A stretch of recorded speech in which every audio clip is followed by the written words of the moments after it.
రావట్లేదు మనుకోయడానికి. ఫస్ట్ ఎప్పుడైనా సరే ఫస్ట్ ఇది తీసుకుని ఓం నమ శివాయ నాకు తెప్పలేమైనా ఉంటే క్షమించు అనుకుని పోయాలి. అప్పుడు కోస్తే మొత్తం వచ్చేస్తుంది. ఓం నమ శివాయ. మా వడియాలు మంచిగా రావాలి, టేస్టీగా ఉండాలి, ఎందుకంటే ఇవి హెల్దీ వడియాలు కాబట్టి. ఓకే నువ్వు గింజలు తినానా? ఆ గింజలన్నీ సపరేట్ చేయమను.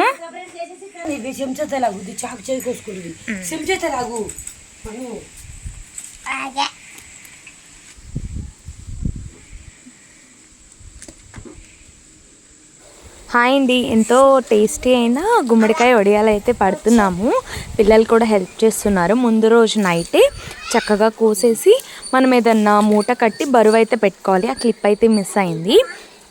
అండ్ నిన్న మనం ముందుగానే ప్రిపేర్ చేసుకున్న బ్యాటర్లోకి గుమ్మడికాయ వడియాలన్నీ పెట్టుకుని మంచి సన్ లైట్లో పెట్టుకోవాలి. 2 to 3 days అయితే ఎండాలి. చాలా టేస్టీ అండ్ హెల్దీ కూడా. Thanks for watching. Please subscribe.